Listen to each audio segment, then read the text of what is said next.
What's good? It's your boy Fanon. I'm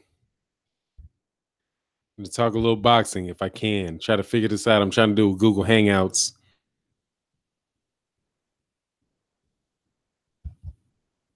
What's good? Oh man, I think I'm messing this up.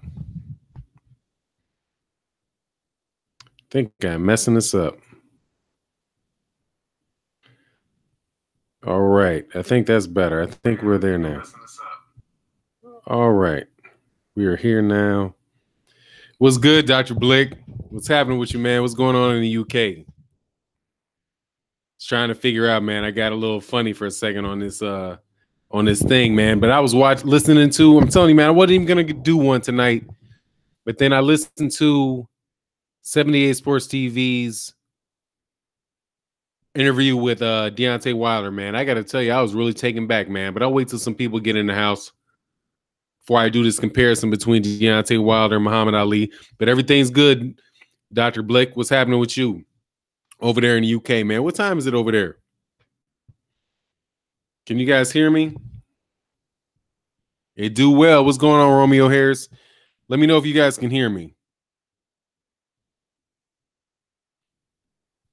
It looks like you should be able to hear me.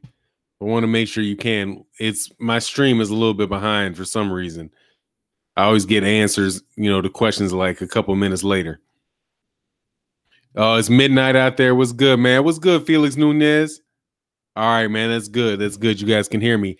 You don't know, Mr. Yay, 605. What's good? Okay, cool. Loud and clear. That's what's up. Okay, so we got Dr. Blick. We got Romeo Harris. We got Felix Nunez. You don't know. Romeo Harris. That's what's good. All right, man. We're going to get rolling in a second. I was listening. I don't know if you guys have checked out that feed that came earlier today from not the feed, the video from that where 78 Sports TV. Oh, the chat's a bit slow. Yeah, I'm not sure if you talking about the sound is slow. I'm not sure what that means, or you're just. I know I'm running behind what you guys are doing because that's like I don't know what it is, but my thing is always running below, man. Like I always get like you guys will say something and I won't see it. You won't hear me for a while, or I don't see it for a while. I got to get that fixed, man. I'll work on that, man. Jose Mondragon said, "What's up, Fanon? Just passing by. Say what's up. Got to get back to work. That's good, man. Enjoy yourself at work. What's good, 1-2? What's happening? We're not going to do too much of a long one today, unless somebody wants to jump on here, man. I might try to. I did the Google Hangouts today, but look, man, I was listening to 78 Sports TV, and 78 Sports TV did an interview with Deontay Wilder, and I got to tell you, man, I've been a lifelong, pretty much lifelong Muhammad Ali fan, and I got to tell you, man, that the way that this dude's attitude and the way that he approaches fighting. And it's good to know. And the way that he approaches, his job and just how real and honest he is, no matter what is going to happen to him, right? As far as, him just saying something that you might not think is politically correct. And the fact that they're from areas that are like 400 miles away from each other. Because, Dr. Blick, you might not know, man, but Louisville, Kentucky and Tuscaloosa, Alabama is about 6 hours apart from each other, man. So those guys grew up in the same area of the world. And I just can see a whole lot in that dude, man. Our chat is being monitored, causing delay. It might be. If it is, cool. I mean, I'm not going to say anything foul. That's for dang sure. I don't know if maybe I have two things here. This is the first time that I've actually worked on this. I mean, Google, I don't usually have Google Hangouts, man. So, I doubt very much that it's, that if they monitor me, they're not going to get anything that's outside of the prescribed YouTube community service, the community guidelines, because I never go outside of those. I'm a YouTube partner and I want to stay that way, and I respect their rules and regulations. But I have a suspicion, though, that it's more connected to something to do with this connection and my computer. William Felix Nunez says Wilder needs to be Wilder seems to be an actual relatable person, everyday person. Absolutely, man. That's what I'm saying. It just seems a lot like Muhammad Ali to me, man. Very, very, just very down to earth. Is willing to tell you exactly what he thinks. They both are very much unorthodox boxers who, you know, when you looked at them when they were on their way up, a lot of people would say that, hey, you know, these guys have certain fundamental flaws. And I don't know if you've heard this about Ali coming up, is that you know, one of the things was about him is that, you know, he kept his hands down. He wasn't a power puncher. You know, he backed straight up from the punches.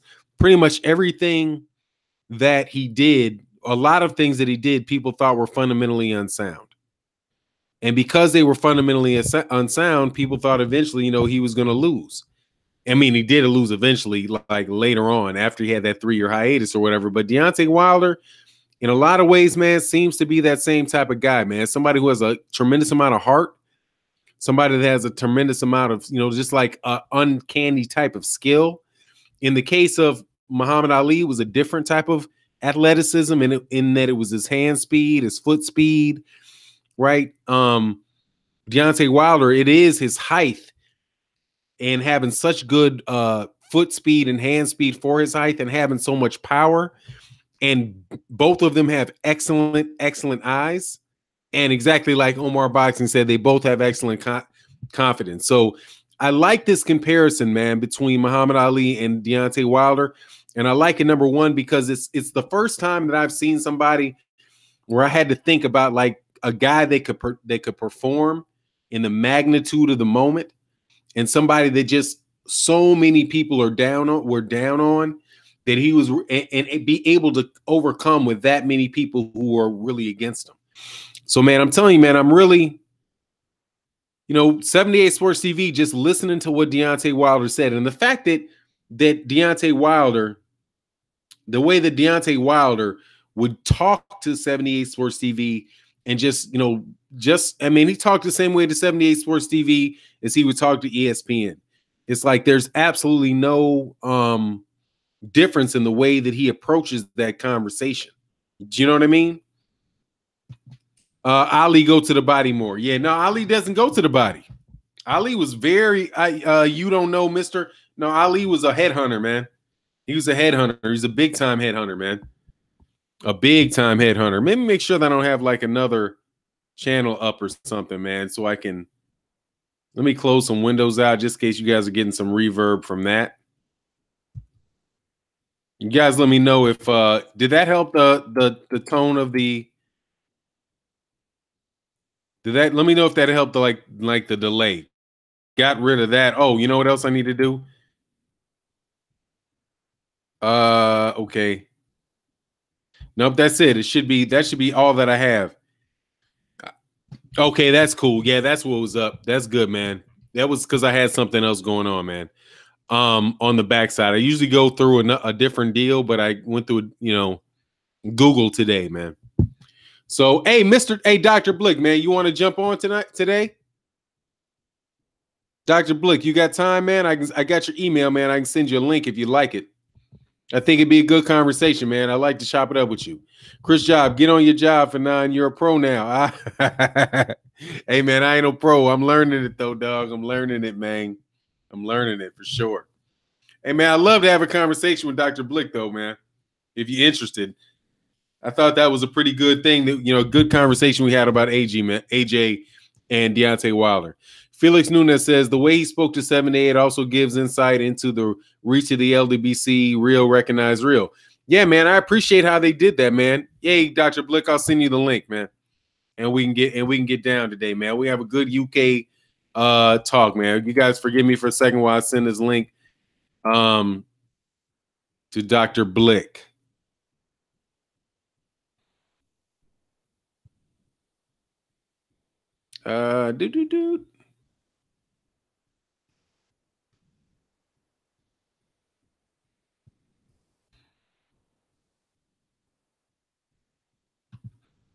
All right, Dr. Blick, let me know if you get that, man. Let me know if you get that, and we can do it, man. We can have a good conversation.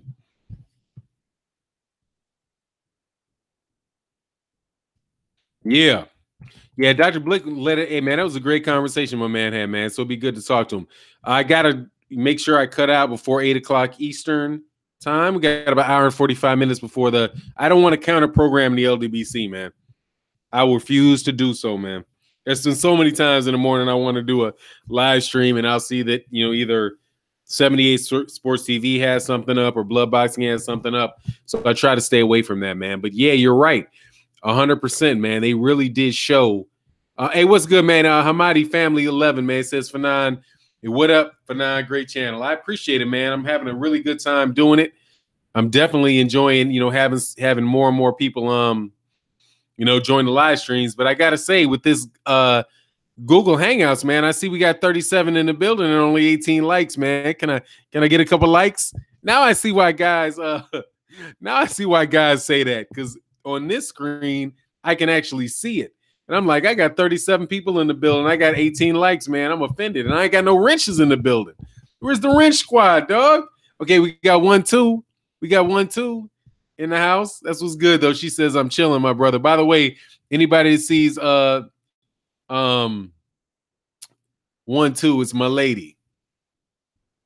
Fanon, boxing, what's the word, sir? It's all good, man. It's all good, man.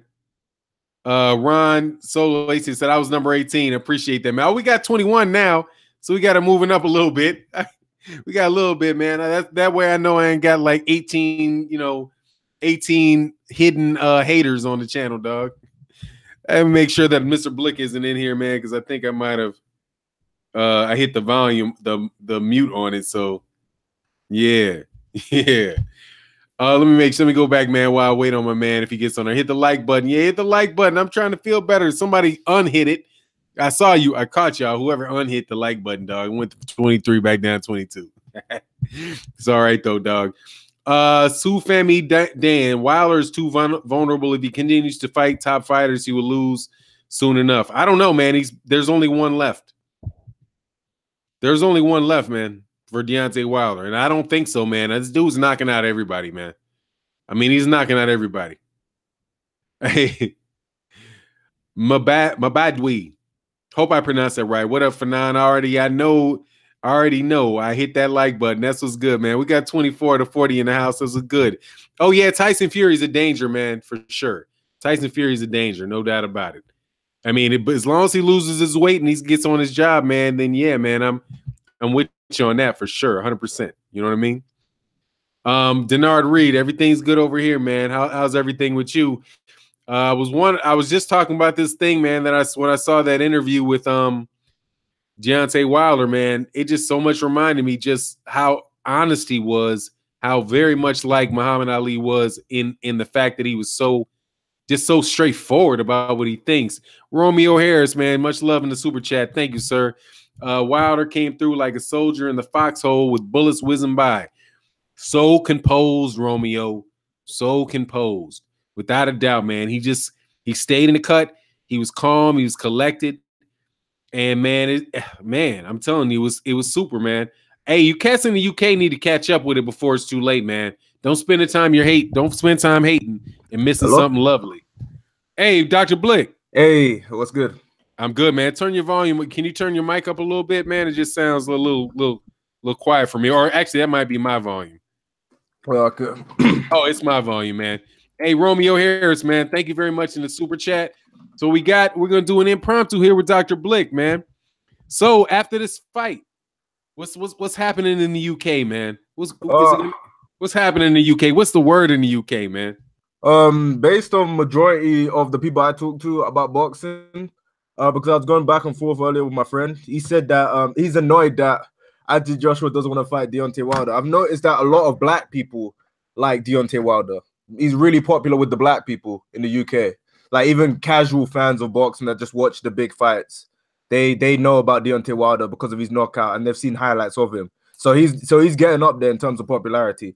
But a lot of people would prefer Tyson Fury, but it's more so the black people want Deontay Wilder instead because they like the trash talking and people like that. It's more so the people that just like the politically correct people. But yeah, Deontay Wilder's getting more and more popular. A lot of people are wanting him to fight Anthony Joshua. A lot of people are scared for Anthony Joshua as well. because even in my live stream, when I was live streaming on my other channel, I was live streaming. Hey, give a shout out to your channel, man. Everybody, we got 47 people in the house. If at all possible, let 47 subscribers to definitely to a UK fan that is, being honest and receptive to another brother from the United States, man. Check out Dr. Blick. Man, he added a whole lot of value to the last live stream we had, man. That's why I want to make sure that I had him back on, man. So check his channel out, Dr. Blick. Dr. Blick, let him know how to get in contact with you. Okay, so the channel I'm on is for my gaming related stuff because I do a lot of that. But I want you guys to check out my boxing channel that started called Golden Gloves Boxing. So it'll be nice if you guys can check out Golden Gloves Boxing. You can get contact with me through Twitter, Dr.Blick, which is my Twitter, where I can link you my boxing channel and all that stuff.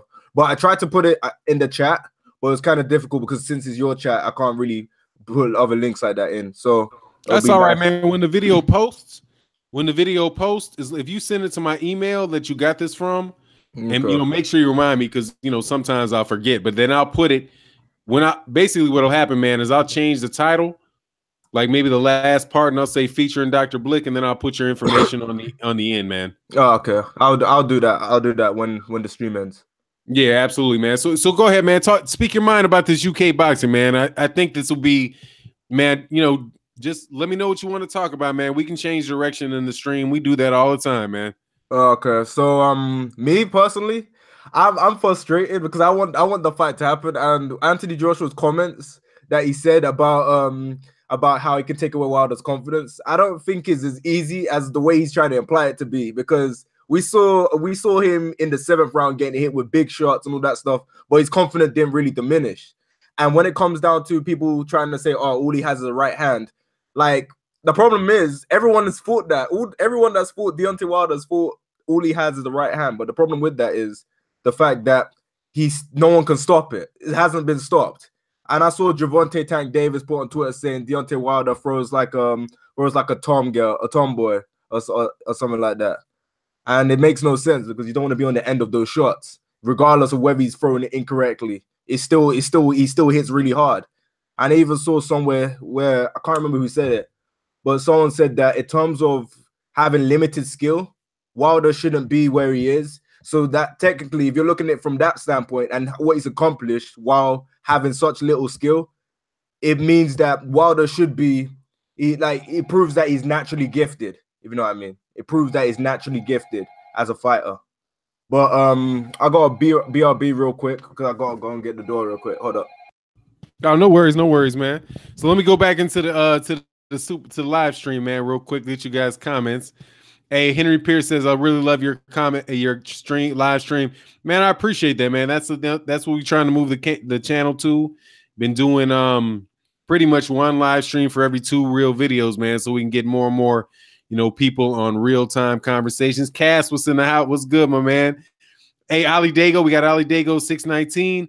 So, hey, give me some questions for Dr. Blick while you at it, man, because this is a good opportunity to get a perspective of somebody that's lives in the UK and understands what UK fight fans are talking about. Because really, if this fight could happen with Deontay Wilder and Anthony Joshua, man, it really is going to take, it's going to take UK fans demanding it, man. Because as long as Eddie Hearn, like my man Sufami Dan said, as long as he says Eddie Hearn is promoting Wilder brilliantly.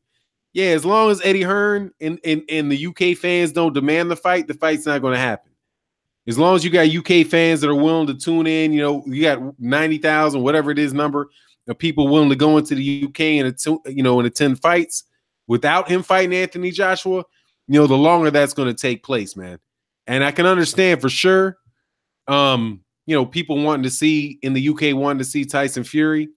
No doubt, man. I understand why that is, man. That's a really good domestic fight, and but just on the U.S. side, man, we want to see the chance. I want to see Deontay Wilder get a chance of being, the top dude. Even though I right by now, man, I'm telling you, I think he already is. But it has got to be, it's got to, for the media and all that, man, it's got to actually happen in the, it's got to happen in the ring, man. And Anthony Joshua's a legit contestant. And, You know, it's just got to happen, man. It's got to happen in the ring. So the fight's got to happen to answer those questions. Ali Dago says, Fanon, ask Dr. Blick, does Wilder have fans in the UK? I think we might be a little bit behind, but he did, man. He said a lot of the black people in the UK are rooting for Deontay Wilder because they feel like Deontay Wilder, is real, and they've seen the highlights, they like the knockouts, and they're not really feeling these cats acting like Anthony Joshua doesn't want to fight him. Hey, the Cali Enigma says Wilder's the real one. You won't see any buck. Us good, man.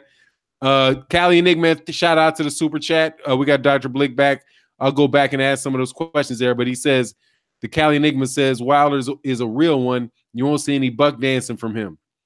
So let me go back and ask this. Felix Nunez says, how big is AJ really in the UK? Is he really this massive crossover star that they paint him to be? That's from Felix Nunez. That's for you, Dr. Blake. Yeah. Everybody knows who Anthony Joshua is in the UK. Like he's big, and that's purely for the fact that he won gold at the Olympics. Because in the UK, once you win gold, they blow you up. All you need to do is just keep on going. Like when Amir Khan won silver in the Olympics, people started blowing him up a lot. The only reason why Amir Khan went down because you know what happened with that Canelo knockout, and he was gone for a while. But like when it comes to popularity, just because Anthony Joshua did well in the Olympics and he carried on winning, and then he fought Klitschko and carried on building upon that and made himself out to be a friendly and nice person, that's what helps him. And a lot of people know who Anthony Joshua is. Like even people that don't follow boxing, when it comes to a mega fight, they'll watch Anthony Joshua. Like he's really popular. But I know there's some people out there that think he's overrated in the UK. Like he has people that don't like him as well. But yeah, a lot of people like Deontay Wilder because he says what's on his mind and he's raw, and purely for the fact that the people that like Deontay Wilder, they like him because they like the trash talking side of him. They like trash talkers, and a lot of people feel like Anthony Joshua is boring in terms of his personality. But it's a mixture, if you know what I mean. But yeah, a lot of people. Okay, hey, we got another one for you, Dr. Blick. Clifton Burnson says it's an old school question. But what were and why the beef between Prince Nazim and Eubanks Sr. start? I love Nazim's style back in the day. Do you know anything about that? What's the beef between Prince Nazim Ahmed and Eubanks Sr.? Wait, now? Or like back in the day? Whatever, man. Whatever you know on the subject. When it comes to Prince Nazim Hamed, I'm not really too sure about the beef because I didn't really follow Prince Nassim Hamed back then, because with me, like considering my age, it was always going to be hard for me to follow someone like Prince Nassim Hamed. Like it's more so when it comes down to him, I only know the highlights, but I know more about Chris Eubanks Sr. because he's more of a bigger name in terms of when he fought Nigel Benn and all that stuff, and his big fights in the past. But when it comes to Prince Nassim, the only thing I really know about him is when Floyd called him out after he fought Corrales. Other than that, I don't really know about their beef that much. But when it comes to Prince Eubanks Sr., a lot of things that you got to keep in mind is he has beef with everyone. Eddie Hearn doesn't like him. Frank Warren doesn't like him. A lot of people do not like the Eubanks as a whole. Like, so when it comes down to them, they're not really liked by a lot of people. So yeah. Yeah, that's interesting, man, because I couldn't understand why people dump so heavy on Chris Eubanks Jr. Oh, I know why. Because he trashes on everyone when they lose. He trashed on Kell Brook when he lost against Errol Spence. He trashed on the Gale when he had that massive upset against, I can't remember who the opponent was, but he trashes on everybody. Truvax. Yeah, he trashes on everybody when they lose, and people are just getting their own back on him. And the fact that he showed such poor technique against George Groves, it was pretty much kind of similar to the first fight when he fought Billy Joe Saunders in terms of technique. But when it comes down to him, it's more so that they're trying to get their own back at him. Even though I did think Prince Nazim's comment was funny, what he said about Chris Eubank Jr. saying that he should retire. I thought that was funny. That was pretty funny. But yeah, hey, I'm sorry, man. Let's jump back to that, man. I want to get to the super chat. Thank you for the super chat. We'll definitely go to the cause. Reggie the Tree. Reggie the Tree asks, blessings, brother. Ask the doctor how he feels about why Joshua won't compete to be the undisputed champion? And does UK value being undisputed champion? That's from Reggie the Tree. When it comes to being undisputed, hardcore fans value it. Like if you heard of Hatman Strikes Back, he wants him to fight Wilder. So hardcore boxing fans value undisputed. People like mega fights. People in the UK watch mega fights. So if he fights Wilder, people will watch it. It's just more so that they want to see interesting fights. With Anthony Joshua, the thing is, yeah, he can fight anyone and it will sell. Like it's obviously evident when he fought a replacement in Takam, and when he was gonna fight Pulev, it was still sold for like 70,000 in Cardiff. But it really does depend. But it's gonna get to the point where Anthony Joshua's got nowhere to go but Wilder, because Wilder keeps screaming, and with the way they're promoting him in the UK, anything that Wilder says about Anthony Joshua gets shown in the UK at this point, especially with Sky Sports. The Sky Sports is the #1 like sports news in the UK. So anything that happens on Sky Sports is seen by hardcore sporting fans. So anything that Wilder says about Anthony Joshua will be seen by hardcore sporting fans. So Wilder he's doing a good job in using Anthony Joshua's name to bring himself up there in the UK, especially with what he did to Stefan. A lot of people saw that.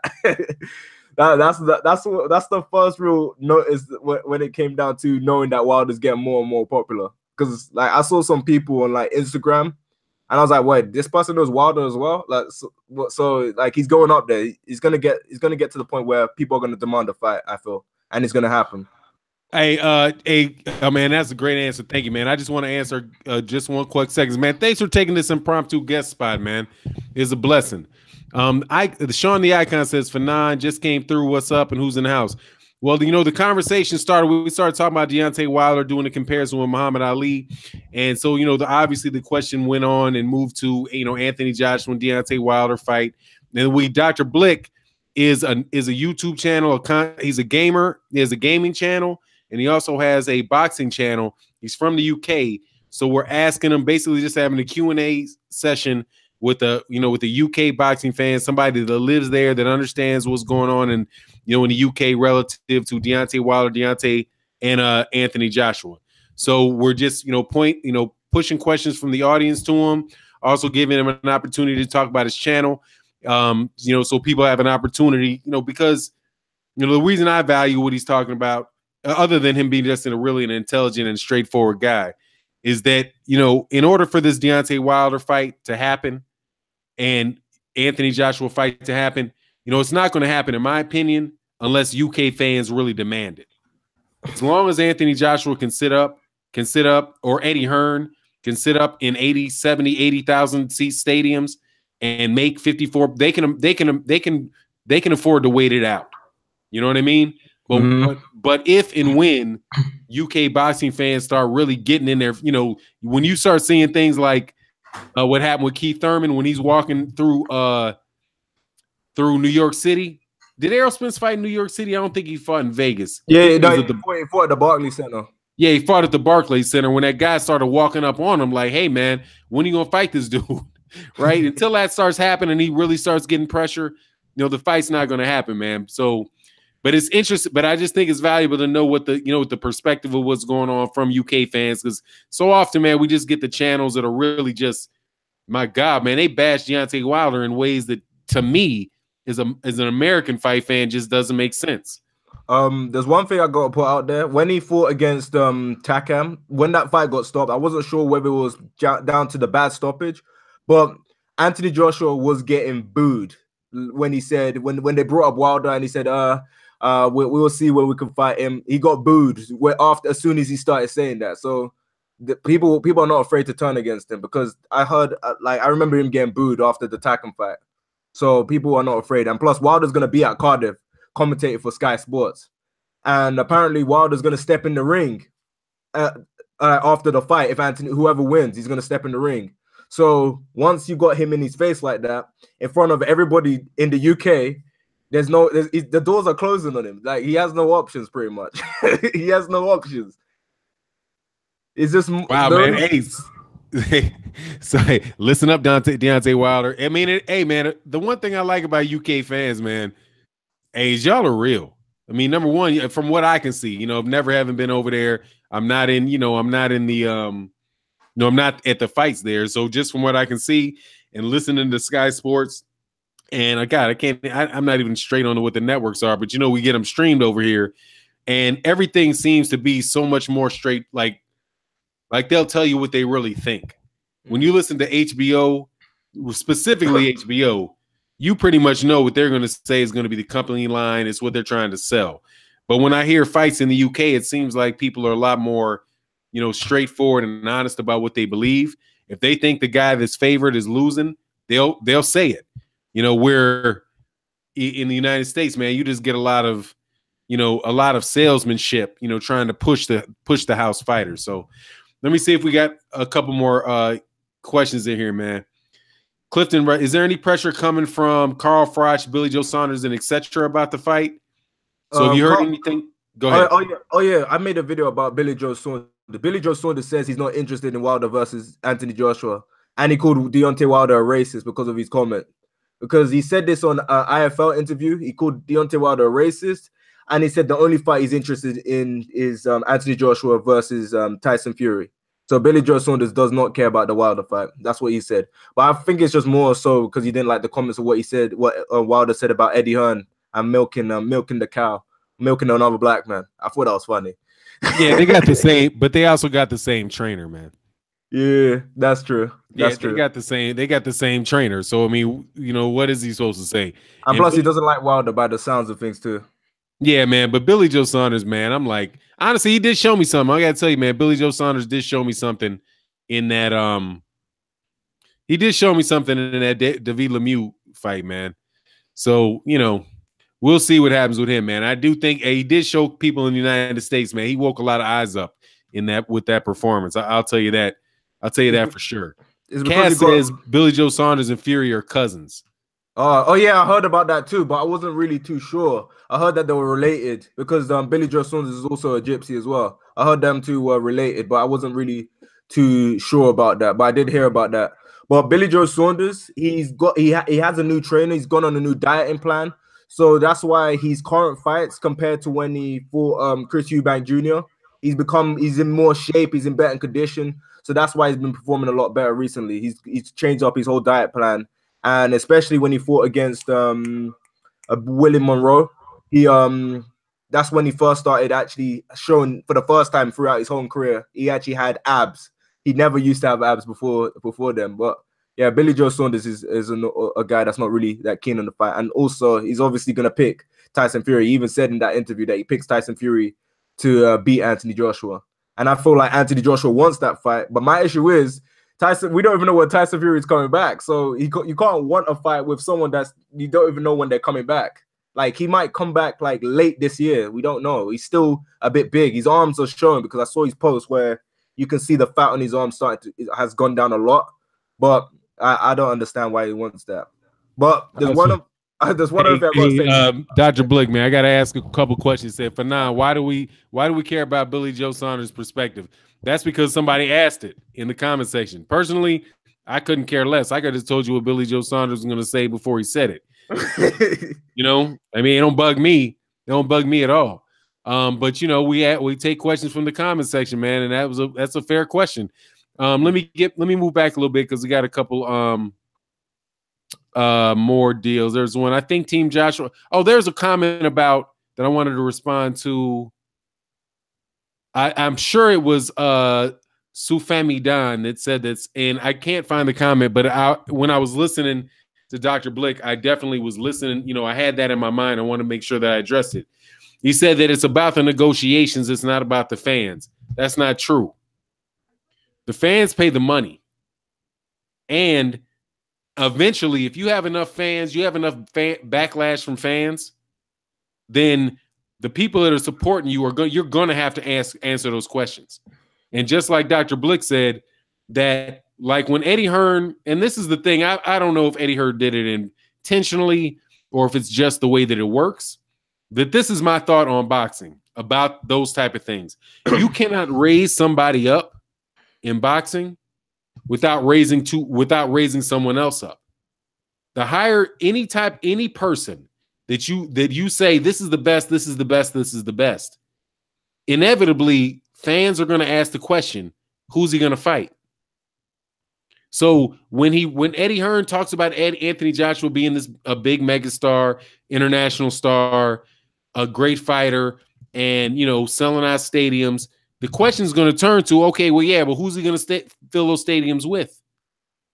And when you have him fight, the pressure is going to get up and up, is going to go up, because if you fight, Klitschko obviously was like a watershed moment, but then you fight. You demand to fight Pulev, right? Like you're gonna wait for Klitschko, but then Klitschko doesn't happen, and then it's Pulev. But then Pulev says, I'm not really ready for the fight. But then you got Deontay Wilder saying, I'm ready for the fight. But instead of making that happen, you say, oh, well, I'm gonna fight Carlos Takam, Takam. Then Takam happens. All right, you had to take that. That's cool enough. But then there's still Deontay Wilder. Eventually, pretty much every single time that you're going to mention that guy's name, Eddie Hearn mentions Anthony Joshua's name, Deontay Wilder's name, if he continues to win, is going to wind up being synonymous with him. Just like Floyd Mayweather, just like Thomas Hearns and Sugar Ray Leonard and Thomas Hearns, right? I mean, Mike Tyson's a little bit different because Mike Tyson wound up getting, I think it was Holyfield that wound up being the guy, but, because he lost all out of the blue. But if it hadn't lost out of the blue and Holyfield had started winning, it would have been, when are you going to fight Holyfield? Or when are you going to fight Lennox Lewis? Right? Floyd Mayweather Jr. was Manny Pacquiao. So I don't think that you can escape. Like Anthony Joshua's not going to be able to escape Deontay Wilder as long as he keeps winning. And even if Deontay Wilder lost, somebody else is still going to wind up being on that plate, because that's how boxing works, man. It takes two to tango, man. Yeah. There's one thing that I saw on Instagram is that a lot of people that were hoping for Wilder to lose, they were hoping for Wilder to lose, not because it's more so they don't like his technique, and they feel like boxing is losing respect because someone that doesn't have no polished technique is actually winning fights against top competitors, against people like Luis Ortiz. A lot of people have a problem with that. And that's what a lot of people's issue is. It's the way Wilder's throwing these punches and all that stuff. A lot of people have that issue. So their last hope is Anthony Joshua. I don't know what they're gonna say if Wilder beats Anthony Joshua. I don't know what they're gonna say, because if Wilder beats Anthony Joshua, the status that Wilder can go to, depending on how big the fight ends up to be, it could be like Mayweather status, like when he fought Oscar De La Hoya. No one knows. Like, the status that Wilder could go to if he beats Anthony Joshua is going to be crazy. Yeah, absolutely, man. I got to check out Aaron Stinson. Sorry, man. I'm checking out Aaron Stinson is saying we got a troll in the house, man. I don't want to ruin the experience for people in there, man. So I'm just gonna ask Aaron Stinson who he's talking about. Forgive me. Hey, but in the meantime, SJ Fish says, Fanon, ask our guest, does he think Wilder is the face of the sport? If not, who? Please keep Mayweather out of the equation. So what are your thoughts on who's the face of the sport right now? Oh, the face of boxing. Is either, in my eyes, is either Canelo or Anthony Joshua. They talk like the face. Me, I feel like the best heavyweight or the best boxer, or based on the fashion that they're beating people, in my eyes, in terms of who I enjoy watching, I'll go to Deontay Wilder. I enjoy watching Deontay Wilder. I like Errol Spence as well. And I like Terence Crawford as well. Terence Crawford is someone that should be more popular than he actually is. He's a guy that, if he had more popularity and had better exposure, I feel like he could potentially be the face of the sport. But there's a lot of people. It's hard to say. But based on general consensus, either Anthony Joshua or Canelo in my eyes. Hey, fair enough, man. We got EJ Boxing in the house, who's announcing himself loud and clear. EJ Boxing in the house. EJ Boxing Live says the face of boxing is AJ. All right, man. I'm gonna tell you, I'll give you my opinion, man. There is no face of boxing right now, man. Everybody got to show and prove, man. That is true. Everybody got to show and prove. It's up for grabs. And anointing somebody that, man, that's not going to happen, man, because you can't say, the United States, the face of boxing is somebody that everybody knows everywhere. Everybody's amped about. everywhere, or at least either amped to see him to win or amped to see him lose. And that's not the case, man. That's not the case with Anthony Joshua in the United States. I guarantee you. And every day, Deontay Wilder is getting bigger and bigger in the United States. So, hold on, man. I think I got to boot you, EJ, dog. Let me try to tell you, man. I know I've seen your channel before, and I want to respect what you're doing, man. But I'm telling you, if you get disrespectful, dog, you do get booted. Seriously, this is not a crap talking this is not a crap talking channel. This is a man. If you think that Anthony Joshua is the man, make a reasonable statement about it and keep it moving. If it's a lot of back and forth, all that nonsense, man, you get bounced. And I'm looking, and seriously, I don't care if I had Deontay Wilder on the phone. I mean, on the phone, I'd stop the conversation and point that out. Let's be respectful, man. Or you will get bounced.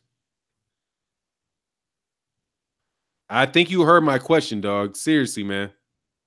I can see what's going on, dude. I'm not blind. When you start clowning people, you got to go, Holmes. It ain't a matter of disagreeing with me, man. Straight up. It's about being respectful.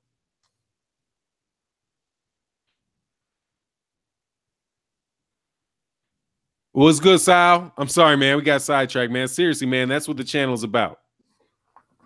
And it's equally applied to everybody, man. Does anybody got a question for my man? No. Let's move forward. 0 for 9, not UK related. What does he think about Canelo versus Gennady Golovkin? Hey, Dr. Blick, what's your thoughts on Canelo Alvarez versus Gennady Golovkin? When it came down to the first fight, in my eyes, I thought it was a draw. In terms of punches landing, Canelo had the eye-catching shots. Because I watched that fight like twice because a lot of people were saying that Golovkin got robbed. In my eyes, he did not get robbed. Like he did not get robbed in my eyes. Because Golovkin, even though he was pressing the action, he was missing a lot.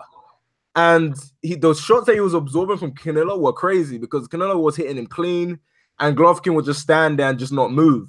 But when it comes to the rematch, I'm really intrigued to see what's going to happen. And it's going to be hard for Canelo to get credibility for winning because he's popped now with the whole PED situation. So if Canelo wins, there's no credit. If Golovkin wins, a lot of people are going to boost Golovkin up in terms of getting credit because he beat a guy that was on something. So it's kind of weird. I'm not really that hyped for the rematch because the first match was kind of made in a way so that the rematch will happen regardless of what will happen. Like, and Canelo's always had dodgy scorecards. He's always had dodgy scorecards. Like remember that judge in the Floyd fight that said it was a draw? Well, we all know that Canelo did not draw with Floyd in that fight. But if it goes to decision, Golovkin's gonna lose, or he's not gonna win. He's got to knock Canelo out to win. That's what I thought he's got to do. He's got to knock Canelo out to win in the rematch. I'm not really that hyped for the fight though. There's other fights that I'm more interested in than Canelo versus Golovkin too. Like I'd rather watch Errol Spence's fight in June than watch Canelo Golovkin. Oh man. Speaking of, man, I got my own question on that, man, from a UK perspective. Man, what's going on with Kell Brook? Kell Brook, me, I just think he's waffling. I just think he's just chatting shit. They're just doing all these stuff to build confidence. Eddie Hearn is trying to help him build confidence because Kell Brook knew if he lost that fight, he knew that he was finished pretty much because that would have been 3 losses in a row. And everybody knows that has a sense in boxing, other than Kell Brook fans, knows that he is not gonna beat Errol Spence at 154 because him and Errol Spence, they're around the same size. And if he fights Charlo, he's gonna get his ass whooped because Charlo's so much bigger than him. In my eyes, if I was Kell Brook, yeah, I would just carry on fighting these low people and just fight Amir Khan. just fight Amir Khan because that fight would sell out. He shouldn't fight. Before I forget this, hey, Dr. Blick, I'm sorry, man. I just want to make sure it's because the Cali Enigma and Cass both asked you the same question, man. I think Josh Taylor is the truth. Ask him his opinion of Josh Taylor. Josh And Taylor's an animal. He's a yeah, beast. He's a beast. I saw his fight against O'Hara Davis, and he completely destroyed that guy. Josh Taylor's a beast. And what's that other guy? I can't remember his name. Pretty Boy. I keep forgetting his name. The British guy as well. Kelly. Yeah, Kelly. Yeah, he's good as well. He's a really good fighter too. Yeah, he does. He looks straight, man. Eric Stinson said, "Fanon, ask what he thinks about Mikey Garcia and Sergey Lipinets." I think that's a good fight. I haven't really seen too much of Sergey Lipinets, but I like Mikey Garcia. He's a good fighter. When it comes to Mikey Garcia, I wanted to see him fight Lomachenko or fight what's his name, the tall dude, Easter? Robert Easton. Yeah, Robert Easton. But I didn't like Robert Easton's last performance against Fortuna. Like I did not like that. He was giving up his height. He was fighting like he was like a lot smaller. I didn't like that. So he didn't really impress me in that last fight. He got the job done, but he didn't really impress me. But Mikey Garcia, he's good. He's a solid fighter. He's a solid fighter. A bit crazy that he wants to fight 3 different weight classes in 1 year. But he's a solid fighter. I really like Mikey Garcia. He's one of the fighters that I actually always look to watch when he's on. Too bad he had to take that long layoff. But yeah, I like Mikey Garcia. Yeah, I like Mikey Garcia as well, man. It's going to be interesting, man. My man Jay Howard says Errol Spence versus Omar Figueroa. Man, I'm going to give my thoughts. Let my man have a little break, man. Get a sip of water or something. Errol Spence Jr. and Omar Figueroa is one of the best fights that can happen, man. Most exciting fights. Now, Errol Spence is going to stop him, knock him out, bust him up, and hurt him. But it's going to be exciting while it lasts, man. That's for sure. Now, hey, what about Anthony Yard, man? One of the hottest cats out there in the UK. Ooh, I like Anthony Yard a lot. I like him a lot. I feel like the competition he's fighting is he needs to step up competition. Like the people that he's fighting are too easy for him. I'm not really a big fan of him trying to use the shoulder roll technique because it keeps getting him caught in terms of getting hit. Like I don't think the shoulder roll technique is really like fitting well with him in terms of his defense. But Anthony Yard's got a lot of power. I think he's too big for light heavy. A lot of people keep pairing him up to another prospect coming up, Joshua Buatsi, who won bronze in the Olympics.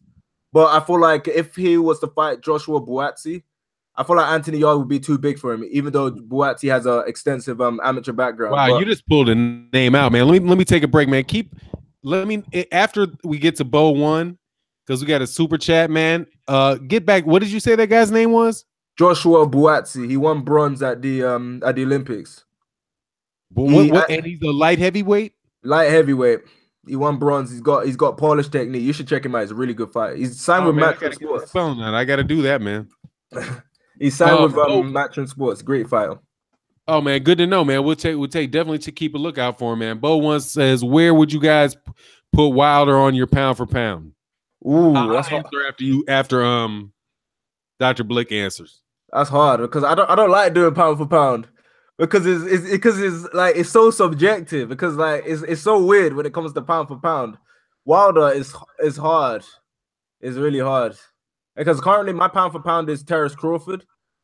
But it's hard because with Wilder you can't look at it in terms of skill because pretty much everyone that Wilder fights in terms of boxing technique are more polished than him in terms of technique. But with Wilder, technique don't matter. It's that right hand that matters and the speed and the agility and the athleticism that he has. I will put him around. I probably say he's in the top 15. I'm not sure where though in the top 15, but I'll put him around there. But yeah, I put him around there. Yeah, my thing is, man, with a heavyweight, you don't need pound for pound. They are pound for pound. No, but when I look at pound for pound, I look at it in a way that if this person, if all of them were in the same weight class, sort of thing, because if we're doing it like that, then none of these people, like freaking Eric Molina, will be ahead of someone like Lomachenko in pound for pound. Yeah, but see, here's my thing with that pound for pound, man. I can understand if you did it, but it's unrealistic, like in this fashion. Now, this might be getting a little excessively academic about it, but you know how an ant is pound for pound 1,000 times stronger than a human? Yeah. Because it can carry like a leaf. I mean, little people can do things because of the fact that they're little, that they wouldn't be able to do if they were bigger. So, like, if you add like the ligaments, like you put Lomachenko in a 6'7" body, he's not going to be able to do that. That is true. You know what I mean? It's just, it's so hypothetical that it's like, you can't do it because you're not going to be like, if you put Lomachenko and had him fight, you know, you move up, what's that dude's name? Wolf, Midlothian? Is that his name? Wolf, that little ass dude? Yeah. Who got like, who's like 49-0 trying to break Floyd Mayweather's record? Yeah. I think it's the Wolf, something Midlothian. I can't pronounce his name. I think he might be Thai. Somewhere out in Asia. But if you put that dude up at 130 pounds, dude, man, who's going to be the dude throwing punches that fast? And because their punches are fast because their arms are short. Mm-hmm. You know? I agree with that. I see where you're coming from. Like, if you're a heavyweight, you are like, in my opinion, when it comes down to like the face of boxing, Floyd Mayweather was the only one that kind of broke away from the bracket from heavyweights being the face of boxing, because it's usually heavyweights in my eyes.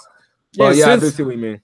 Since De La Hoya, I mean, the face of boxing, the guy that, it's a subjective term, man. So, however you wind up saying, who's the man that somebody who doesn't know anything about boxing, who do you think of when you think of boxing?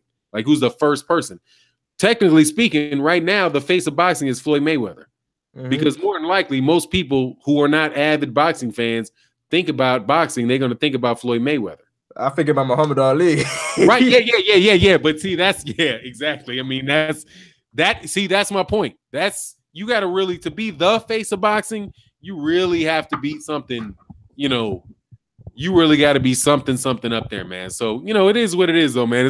It's all good, fun conversations, man. And my man, AJ Boxing Live, man, back in the house. What's good, man? He says, yep, Floyd or Ali. That's for sure. And Mike Tyson as well. And Mike Tyson. Yeah, Mike Tyson. I'm kind of worried about Mike Tyson, though, man. I think he's in trouble, man. Bo1 with the super chat. Thank you, man. Thanks for the love in the super chat, man. It goes to the cause. I guess I'm looking at the Ortiz win. I figured it might boost him up in some people's list. Hey, man, it's for me and but here's the thing. You're not going to be significant outside the world of boxing until you're significant in it.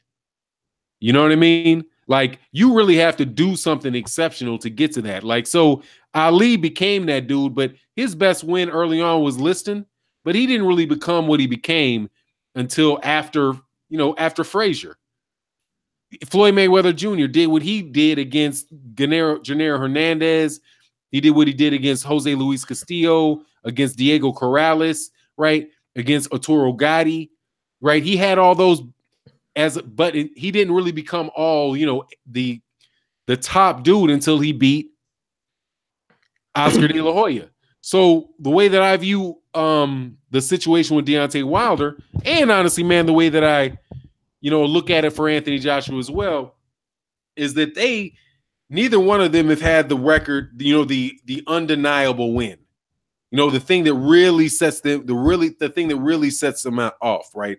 So, really the biggest claim to fame with Anthony Joshua right now, from my perspective, really is how much money he makes and how many tickets he sells. That's the thing that's the most exceptional about him. When you hear about Anthony Joshua, you're not thinking, man, what an incredible fighter, how he beat Klitschko. He sells out 90,000 seats. He sells out 80,000 seats. He makes $20 million a fight. He's the most popular fighter in the UK. I mean, that's what his telltale deal is. It's not that, wow, this is the greatest fighter I've ever seen. And wow, man, I can't, that's not it yet. Now, if he's able to, or Deontay Wilder, right? Deontay Wilder's thing is that he's able to keep knocking these guys out. And he's the best American heavyweight. I don't think until those two fight each other will either one of them really get up to that status where they're like the man. What's your take on it, Dr. Blick? I totally agree with what you're saying, because even though they did be hard competitors, I feel like they kind of have to mop up the stuff around them, and in order for them to be the guy, they gotta get all the belts. That's the only way. Get all the belts, and then you're the guy. That's the only way I see it, because the person that has all the belts, in my eyes, is the guy. Regardless if you have 3 or have the majority share of the belts, you still got to beat all the champions to be champions of all champions, in my eyes. That's how I see it.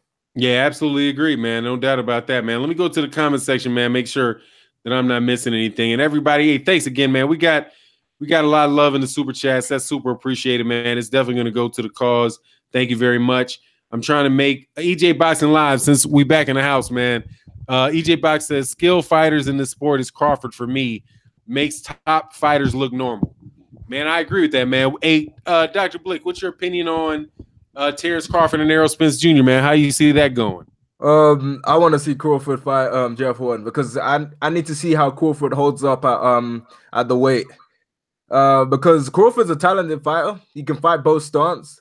So when he fights Errol Spence, him being a southpaw is not going to be an issue for Crawford.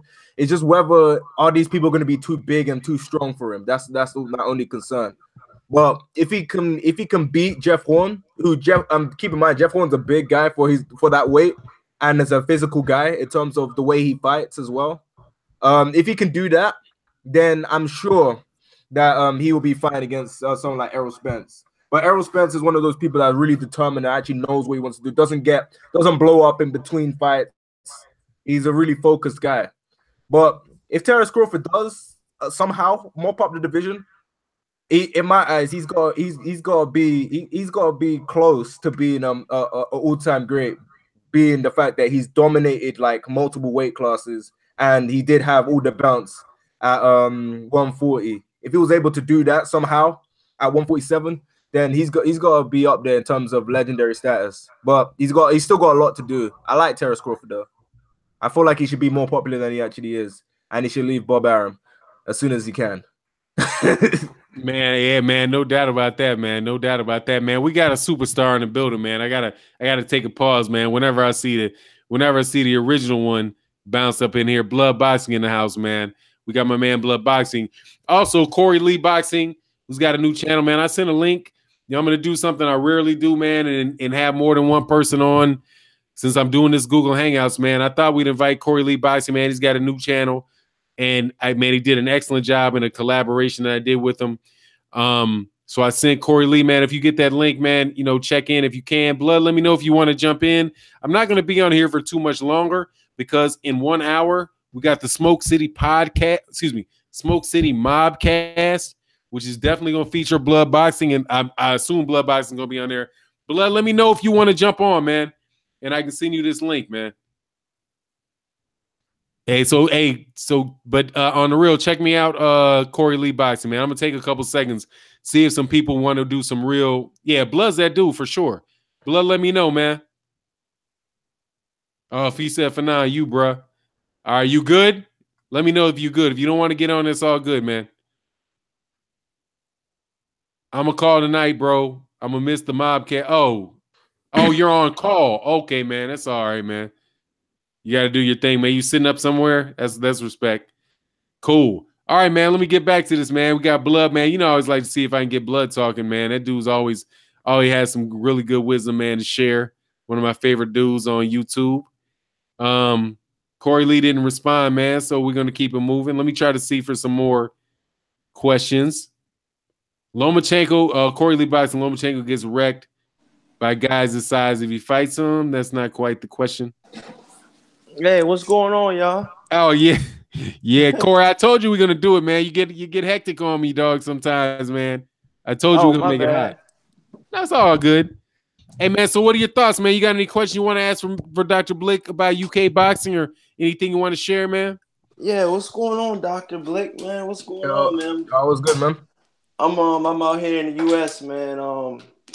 So yeah, man. I just wanted to talk about you're from the UK. Yeah. Oh man, that's awesome, dude. But yeah, this is spur of the moment, man. I ain't even expect Fanon to hit me up. I was just watching. It's all good, man. Hey man, I put you on blast. It's good. Hey, take a second, gather yourself, man. We got a couple questions. S.J. Fish says, Fanon, ask Doctor who he thinks SOG does he think SOG is really retired? Andre Wood. I don't know. The way Underwood was speaking in Fight Hype interview, he was basically saying that he knows that he might not fully be retired. That there's a possibility that he might come back, but a lot of people saying he's going to come back at cruiserweight. I did hear in the past that there was a talk of him wanting to fight Tony Bellew, But I feel like I don't know, man. I don't know. Ooh. It's 50-50. But I did hear that he's open to fight Tony Bellew, because Tony Bellew has come to the realization that after David Hayes, he can't keep being a heavyweight, because he said he doesn't want to fight Anthony Joshua, and he also said Deontay Wilder's too big. So yeah, I don't know, man, with him. Hey, you talking about David Hay? Yeah, David Hayes, but and Belly Oh, might go back down to cruiserweight. that's my specialty, man. That's one of my favorite fighters. Can I weigh in? Yeah, you go for it. Hey, so look, David Hay, man, I feel like in the first fight of Bellew and David Hay, I feel like David Hay, showed he has a lot of heart, man. And he is getting older, but he went all the way vegan a couple years ago. So, I think that'll preserve his health and his well-being. I honestly think that Hay will actually dominate this second fight. I'm being a little bit biased, man, because I really like David Hay, man, and I still have hopes for him entering the heavyweight division. And this Bellew was a minor setback for a major comeback. He was supposed to annihilate Bellew. That did not happen the first time. Bellew did bring his A game, and he did defeat Hay. But I honestly think if Hay didn't tear his Achilles, it would have still been a close fight. I think he underestimated him during training camp. Hay looks amazing right now, man. He's already got like an 8-pack. He's well off in training. He's doing excellent. I follow him on Instagram. He posts a lot of fight, training videos, and his trainer is awesome, man. You know what I'm saying? And he's sparring with the guy that fought Usyk in the World Boxing Series. Dang, I can't remember his name. He's like 3-0, and he's under Hay Promotions. Haymaker Promotions. Haymaker Promotions out there in London, Yeah, I baby. know. Yeah, he's got Joe Joyce. Yeah, he's sparring him, man, and he's sparring a couple other heavyweights, in the scene right now. And I think that hard sparring in Miami, where his training camp is, I think that'll be, a telltale sign for. I think he's training camp is in UK and in Miami, but I think I really think he will show y'all. He's back, man, in this Bellew fight, man. And if he doesn't blast Bellew away, I honestly think, my personal opinion, and this is where the true fan comes out, I think he should hang it up, man. If he doesn't get Bellew out of there, man, I think it's time for him to just hang it up, man. You know what I mean? Because if he can't get rid of Bellew, there's no way in hell he's gonna be able to come anywhere close to beating Joshua, nor even a Wilder. And that was a telltale sign before Wilder went on vegan diet. He was doing his damn thing against Wilder in sparring. It is only sparring, but he rocks Wilder a couple times. And if it wasn't for that headgear, I'm pretty sure those skinny legs might not have held him up.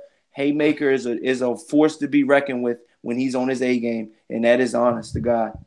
Hey, let me take a break, man. D and I'm way behind on these comments, but D Niesel said, "What's the name of the dude channel speaking to Fanon?" So there's two, Cory Lee Boxing. Cory, let me tell you how to contact you, man.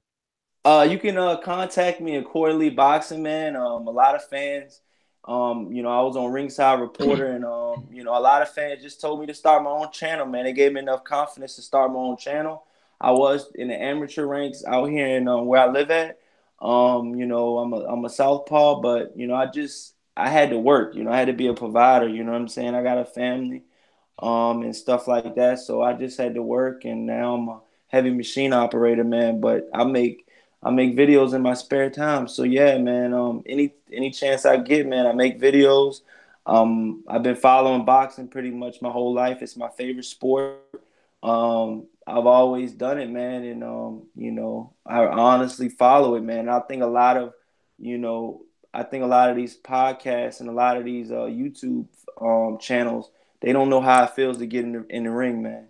They haven't got hit. They haven't got hit hard. They haven't got sparring anything. They've done it but never done any of that. And they're to judge a fighter, without even knowing what it takes to be a fighter. You know what I mean? With my channel, you'll get a first take look on my insight and how I feel the fighters are. You know what I mean? And I'm not taking nothing away from some of the channels that have never fought. You know what I mean? because it is what it is. You know, some of the best channels, you know, they've never gotten a square circle, but for some of the other channels that, you know, belittle boxers and stuff like that, man, I think it's salacious to talk like that. And I think they should be reprimanded for talking like that. You know, we don't need any of that in boxing. And with my channel, you're going to get a positivity that you've never got before. You can go ahead and take the mic. Like with me, I'm just a new guy that's starting making boxing videos. Obviously, I got this channel that I'm on called Dr. Blick, but my other channel is called Golden Gloves. When it comes to my boxing background, is mainly because my cousin, who's from Watford, it's funny because his sister is knows Anthony Joshua's sister, but my cousin was one of the major people that got me into boxing because he's an amateur as well, trying to make it out for himself and trying to see if he can get to the next Olympics. Hopefully he can. But yeah, that's pretty much it. You can find me on my Twitter, which is dr_Blick, where I'll post some of my boxing videos that I do on my other channel, Golden Gloves Boxing. But yeah, that's how you can contact me. Well, that's what's up, man. You guys support these young channels, man. You know, you on an old man channel here, man. but I love hearing the young folk up here, man. I dang sure want to be like, man, I should just show my face for a half second, but bump that, dog. So you don't want to see the gray in his beard. Hey, my man, though, I got to make sure I get to some questions the cats are asking, so I'm going to go back to the comment section. Yashan Benjamin said, hey, Fanon, what do you make of the idea that Lomachenko is pound for pound number one? My answer to that is, dude, you can't be pound for pound number one fighting two guys in 3 fights in a year, and 2 of the guys ain't even in your weight class, and you yet to fight a bigger man. So that's my take on that. But we got guests in the house today. So first one on that, man. I went to Cory Lee Boxing first. We'll go to Dr. Blick on that, man. What's your idea on Lomachenko, the great Ukrainian, being the pound for pound number one fighter in the world? I wanted to move up a weight class and fight a lot more, because the people that he's fighting is more so people that you expect him to beat. Rigondeaux, you expected him to beat Rigondeaux, so there's no real solid case for him being pound for pound. He has solid technique. He's obviously won 2 gold medals, and I feel like he needs more fights. You can't have 10 fights or something like that and be pound for pound. I don't see that with him. Yeah, at least he needs to move up in my eyes, or get the remainder of the belts. He could do that too. That would be dope. If he does that, then you can give him a case, because if he gets the remainder of the belts and becomes undisputed, then he can actually say that he has something over Floyd Mayweather. At least unify. Now that's all I gotta say. What about you, Cory? Did you hit in, Cory? Oh, by the way, man, Cory Lee, gotta tell you, man, you got a big sign on, dog.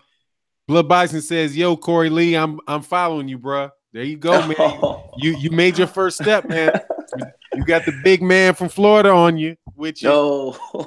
Hey, so don't get shaky next time. Man. Next time I spot you on the video, dog, I'll pull you in. You got to be on your shit, man. All right. All right, man. No doubt, man. All right, man. What you think about Lomachenko, dog? Go ahead, young man. Lomachenko, man. I got Lomachenko, man. You know, I honestly think my personal opinion about Lomachenko is I think he never fought anybody in his weight class. I think Top Rank is doing excellent. I can hear my echo on one of y'all's channels. But I think Lomachenko is actually Top Rank is doing an excellent job with matchmaking him. This is called prize fighting, so at the end of the day, they do have to make their investment count. You know what I mean? I honestly think that, you know, at the end of the day, Lomachenko is a good fighter, but I think that he hasn't got tested like a Terrence Crawford. I don't even think he's gotten tested like a Danny Garcia. You know, a lot of guys say Danny Garcia is a cherry picker, but if you go down his resume is way far superior than Lomachenko.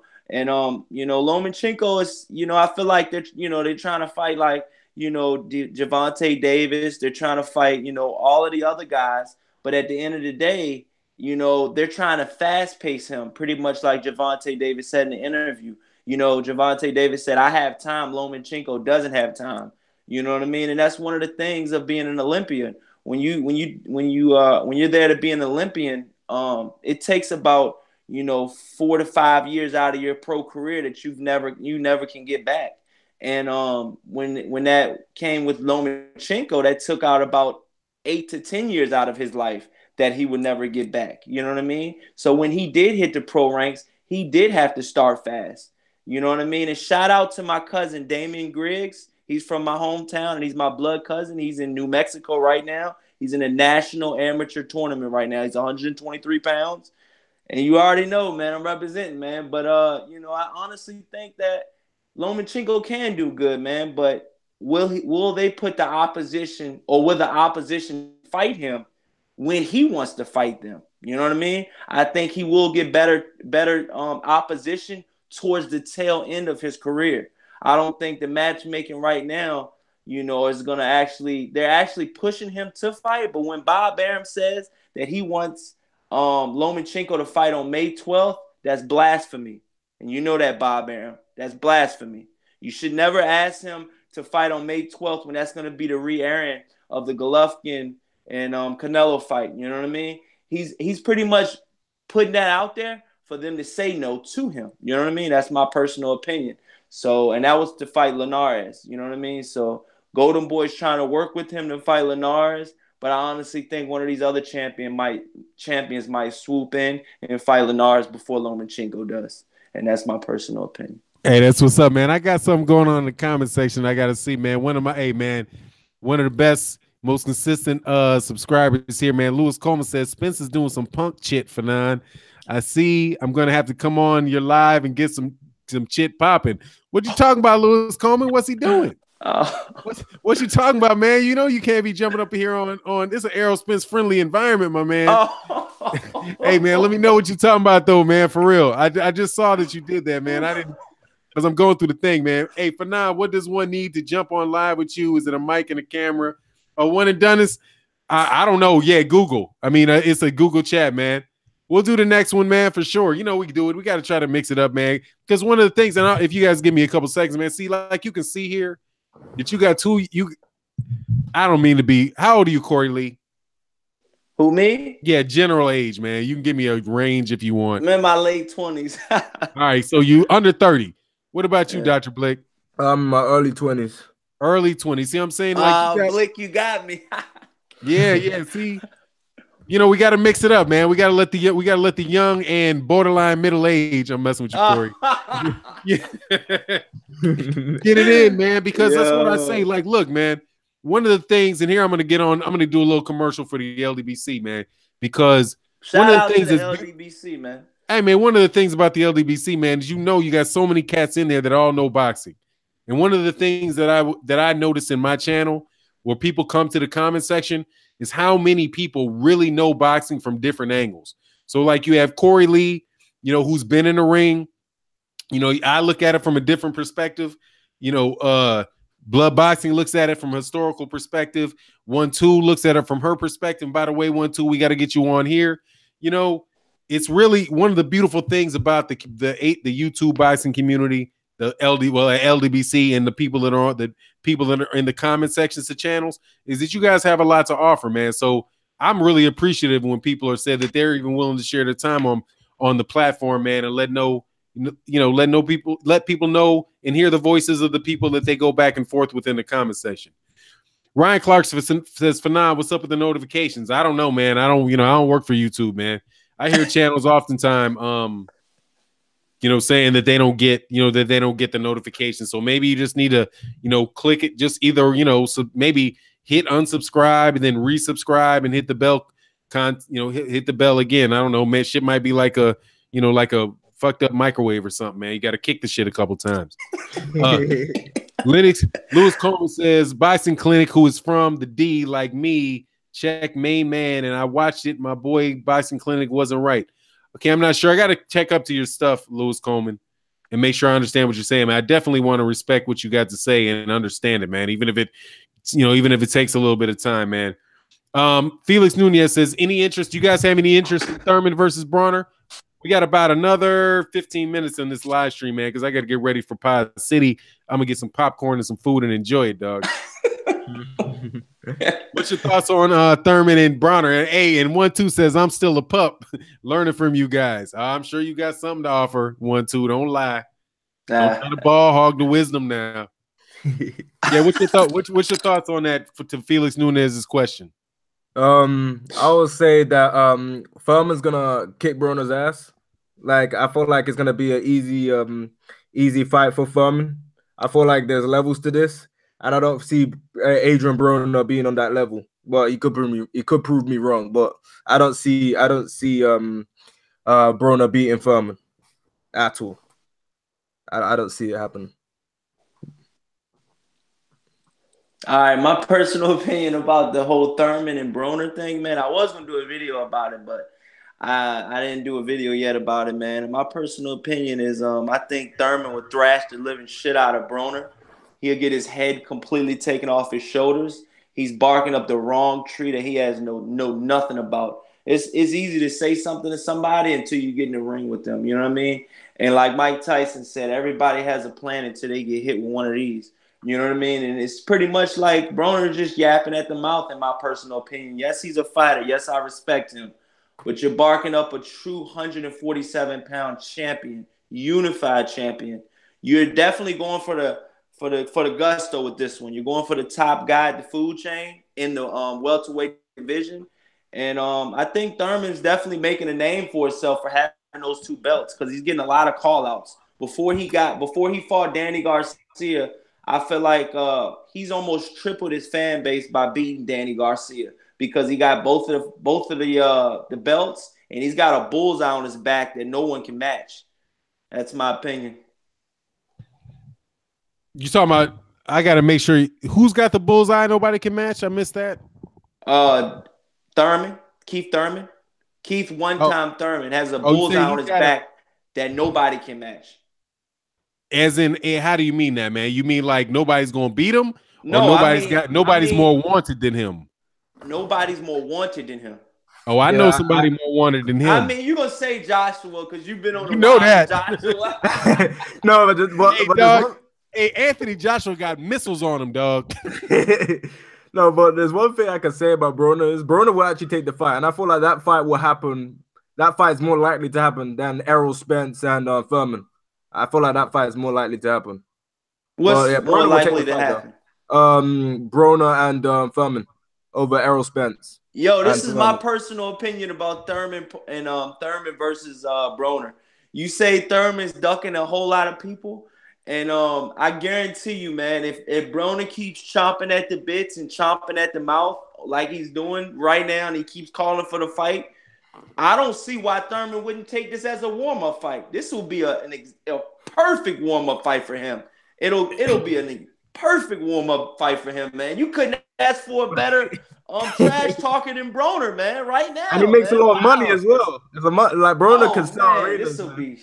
This would be awesome, dude. Hey, can we do something? Awesome. Hey, I'm sorry, man. I gotta do something, man. Let's make sure that we don't talk each other and have a conversation where we're going back and forth over each other. Like let's try to make there a clean break between what somebody's saying and what the next person's saying. Otherwise, it's not going to be easily understood by the people that are on that are listening. You know what I mean? Okay. Yeah, I get you. Yeah. So just one at a time, man. I mean, it's all good, man. It's just, just try to keep it, just try to keep it neat. Let me run to another question. Yes, sir, Sensei, yes, sir. I'm just messing. Let me go to another question, man. Fanon. Well, yes, what's up, Fanon? What? Okay, that's not me. Fanon, who's the next? You're not talking about me, dog. All right, I'll ask my own question because I can't quite see, man. We got another few minutes here, man. Let me tell you, man. Let me get on a great subject over in Europe, since we got Dr. Blick from Europe and Cory Lee Boxing, who I was introduced as being the biggest fan of Alexander Usyk I had ever met. All right, in the cruiserweight division, if Alexander Usyk wins the World Boxing Super Series, where does that put him in the pound for pound conversation? You can go first, Mr. Lee. Oh yes, man. I honestly think, man, Usyk for the guys in the chat that don't know, because I can't personally see the chat right now. But for the guys in the chat that don't know Alexander Usyk, I don't think I made a video just strictly on Usyk, which I probably should. He's my #1 fighter in the world right now, in my personal opinion. I am being a little biased, but prove me wrong. Prove me wrong. Yes, the fight with his last fight was a close fight, but I think he won 7-5. And anybody, I think any heavyweight right now, and I'm gonna get to your question in a minute. Any heavyweight right now, well, he would give problems to. He would give problems to Anthony Joshua. He would give problems to Deontay Wilder. He will beat the living shit out of Dylan White. He would beat the hell out of Chisora. He would beat a lot of those B-level fighters with ease. Now the A-level fighters, the only thing that I would worry about Usyk is the power that they hold. You know what I mean? And I honestly think that cruiserweights are a little bit more craftier than some of the heavyweights. Like you got a heavyweight like Joshua that does not move his head. That'll be a big, big minus for him when he faces Usyk, because Usyk said after this very last fight at cruiserweight, he's going straight up to heavyweight, baby. And I can't wait, man. I can't wait to prove all you haters wrong, because Usyk is gonna be the next best thing, man, in heavyweight. I'm letting y'all know that now. He's a dark horse. He's fought a lot of super heavyweights already. He won his Olympics gold medal at heavyweight. And he's been fighting heavyweights pretty much his whole life, but he can make the cruiserweight division. So that's the division that he started out in. And if he beats Gassiev in impressive form, this will just catapult him to another level, man. And I think that the heavyweight division, man, this will just be another spice underneath the heavyweight division, already hot division right now, man. And I think that if Usyk wins the tournament for none, I think that this will actually put him. I think this should put him at the #1 pound for pound ranking. I think it should put him neck and neck with Terrence Crawford. Even though the cruiserweight division isn't that hot of a division, I think he still should get his props and still should get, the just due that he actually should get. You know what I mean? That's my personal opinion. And like I said, man, prove me wrong. If you think he can't fight, if you think he's not an elite level fighter, prove me wrong, because time after time, even in the amateurs, even in the World Boxing Series, which none of those wins counted on his professional record, he's beaten everybody, man. Everybody you can name. He hasn't lost in years, amateur or pros. So prove me wrong, man. All right, we got to run. I got like 3 questions I promised to make sure hands. So let me that I get to before I cut this off. Hey, what's your thought on that, Dr. Blick? In Usyk. Yeah, on Usyk. What do you think he stands pound for pound if he gets out of this World Super Series? If he wins against what's his name? He's fighting again? Gassiev. Yeah, that's a big fight. That's a hard fight for him. That's a really hard fight. I think Gassiev is a good fighter. So if he wins, it's hard. It's hard to. It's like, I know what you're saying. If he wins, I definitely feel if he's going to heavyweight, I feel like he should fight someone like a Derek Chisora to warm himself up into the heavyweight division, and then just slowly build up to someone like Anthony Joshua and like fight Derek Chisora, fight Big Baby Miller. But when it comes to pound for pound, it's kind of hard because I don't know, man. I will probably he'll be up there for sure. He'll be up there, and I feel like if he beats a legitimate solid heavyweight, he can make a case for himself to be pound for pound. But catching all the belts, it will be hard not to make him pound for pound, because I don't think that's happened in the cruiserweight division before. Like anyone having all the belts, he'll be #1. David Hay did. Excuse me, sorry about that. David Hay did. Oh no, but yeah, that'll make him pound for pound in my opinion. No, I don't think David Hay did it, man. David Hay did get all the belts in cruiserweight. David Hay got all the belts in cruiserweight. Hold on. If Prove David me Hay wrong. Prove me wrong, baby. Hold on. Prove me wrong. What's good for now? You don't hold on, man. You don't want this. Hold on. I don't want to. Hey, man, seriously, man. I don't. It's not that type of party, man. I'm just messing. Come on, I mean, I'm just telling you, man. I just like to keep it neat. I'm telling you, I like to keep it neat. I feel you. So yeah, my thought on it is that Usyk, if Usyk wins this, if Usyk wins the cruiserweight title, I think that he definitely deserves as much credit as anybody that is currently in the heavyweight division, because being a unified champion, and that would have been the first unified champion since Jermaine Taylor, and Jermaine Taylor beat Bernard Hopkins. And I think that was somewhere around 2003. So that's a long time for there not to be somebody that held the WBO, the WBA, the IBF, and the WBC belt. Now, if David Haye held those belts before 2003, more than 13 years ago, okay, it's just something I'm forgetting. But I know for sure that the last person to be a unified champion, and I mean unified with the WBA, the WBC, the IBF, and the WBO before Terrence Crawford, was Jermaine Taylor when he beat Bernard Hopkins. So if Usyk is able to do that and do it at the cruiserweight division, he definitely deserves a respect, and he should launch well ahead of guys like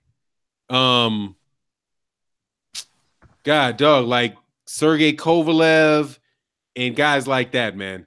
So yeah, but let me get to the next question, man. And if I'm wrong about it, I'm wrong about it, man. We can check it up. We can check it out. I made a whole bunch of mistakes in my life, Corey Lee. It's just that I was just playing with you, man. That's all. I was just no. Hey, dude, it's all good. Let's just keep it moving, because there's a couple cats that had another question I want to make sure that I got to. All right, cool. It's all good. And because I promised them that I would air. Oh yeah, it's Eric Stinson had a question for you guys, and I need to make sure that I go back. Oh no, Denizel, because actually Eric Stinson was the question about him. Denizel, what is Dr. Blick? Hey, you guys, can you please let me know your boxing channel? Okay, my boxing channel. Can come in again. Okay, my boxing channel is Golden Gloves Boxing. Like, that's my boxing channel, Golden Gloves. Like, okay. I will talk in the chat with that account through my tablet, so you guys can find it through there. So yeah, but continue going. Okay, well, hey, let them know, Corey Lee, because there's a lot of people that are real amped up, man, about what you've been saying in the channel. Who, me? Yeah, absolutely, man. You got a lot of real positive feedback, man. Thank you, man. I appreciate all the love, man. You know what I'm saying? I just be messing with Fanon, man. Me and Fanon had a lot of conversations off the record, man, and you know, he pretty much knows where I'm coming from, and I kind of know where he's coming from. You know, but we got more learning to do about one another, man. It's just the start of something great, man. You know, I like Fanon. I look up to him. You know what I mean? He's an awesome person, man. But my boxing channel is Cory Lee Boxing, man. And I ain't gonna put out my Instagram right now, man. I ain't gonna let y'all in my personal life right now. Hey, man, it is what it is. But Cory Lee Boxing, and Corey, just to let you know, I did look it up, and I want to make sure we're on the same page, man. Because like I said, man, I can be wrong, dog, for sure. So in Enzo Maccarelli, whatever the hell his name is, I can't pronounce that. Back in 2008, David Haye fought for the WBA Super, the WBO, the WBC, and the WBO. The only one that was missing is the IBF. So according to BoxRec, which is not the most reliable, he had three of the four. But he fought. Oh man, he fought a guy. But I understand, man. But no, that's good. When he fought Klitschko, though, he fought for the IBF, the IBO, the WBA, and the WBC against Vladimir Klitschko in 2011. Well, that fight was so boring. He held three of them. That's a lot, man. But yeah, I honestly thought he got all of the belts because he fought a guy. He fought a boogeyman in that division, in the cruiserweight division, before he left the cruiserweight division. And I don't know if it was before or Enzo. After. That was Enzo, because Enzo, whose name I can't pronounce, Racaminelli. No, it wasn't him. It was a Jean-Jacques McCormick. That's who he fought. Yeah, for McCormick. With McCormick, he won the WBA. He beat McCormack for the WBO and the WBC. So he had two. And then he got the WBC he got the WBO in his next fight against Enzo, however you pronounce his name, and that was his last fight at heavyweight. Then he fought Monty Barrett, Valuev. Man, he beat Valuev. That's a big dude. He beat John Ruiz, Audley Harrison. He lost to Klitschko, beat Chisora, Mori, Then he lost to Bellew. Well, yeah, that's my apologies, man. I might have been wrong on that one, man. You know, bro. It's hey, man. It's all good, man. It's all boxing, man. I got to tell you, if I had $1 for every mistake I made a day, I'd have $1 a day.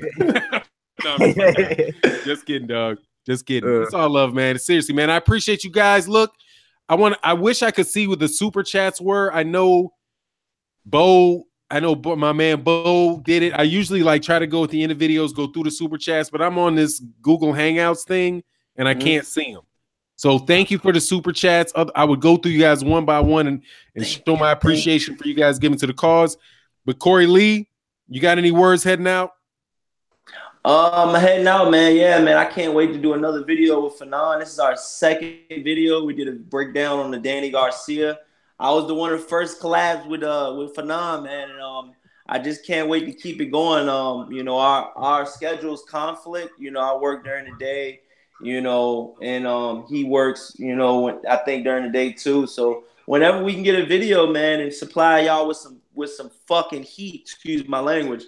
But a lot of these bloggers and a lot of these YouTubers, man, they don't really say what they feel. You know what I mean? I feel like, you know, I'm not gonna call out any names, man, but it's a bunch of guys out here that are, you know, like with the Ring magazine and, you know, those type of guys, man. They don't really say what they feel. They say what they feel when they're getting paid for it. You know, me, Fanon, and Blick, we're not getting paid for this, so we're just gonna tell you exactly how we feel, man. And you know, I think my channel's gonna grow good doing that. You know, because I got a lot of great feedback so far. If I got the backing from Blood Boxing and Fanon, I'm Gucci. Check me out with Cory Lee Boxing, and that's all I got to say, man. That's what's up, Gucci gang, Gucci gang, Gucci gang. I listen to them ignorant ass kids, dog. I heard that shit. My son came up with that shit. Gucci gang, Gucci gang, Gucci gang. I'm like, what the fuck is this? That's a clown looking dude. I'm just kidding, dog. Hey, Dr. Blick, take us out, man. Like me, I'm gonna keep it real with you guys when it comes to boxing as a whole. I'm probably one of the fewest people that you can see on YouTube that's not gonna bash on Deontay Wilder. I'm gonna keep it real, and I'm just gonna give my overall thoughts and say how I feel and how it is, because I'm just a fan of big fights and good fights as well. So yeah, that's pretty much what I gotta say. And check out Golden Gloves Boxing. I put it in the chat so you guys could like click on the channel, go to it a lot easier. And yeah, that's what I gotta say. All right, y'all. Well, thanks a lot, man. We got about about 40 minutes before the Mob City podcast on the LDBC comes on, man. I do not believe in counter programming them dudes. So I'm gonna head out, man. Thank you, Dr. Blick, for the impromptu. Yeah, that's cool, man. And what's good, Ali Dago, man? I see you said what's up, so I want to say what's up to you. And I apologize. Usually I do my feeds where I go through every comment as they come through, but we switched it up a little bit for this one, man. So hey, peace to everybody. I will, once this comes up, man, Dr. Blick and Cory Lee, you guys, send a link to me with your channels, and I'll make sure I put them up in the comment section for this, so everybody can check out your boxing channel live and direct. And shout out to all the young creators, all the young dudes talking about boxing, man. That's about serious work, man, being disciplined and putting out that content, man. Mi casa is su casa. You know what I'm saying? All right. So with that, I'm out. Peace. Peace. Peace.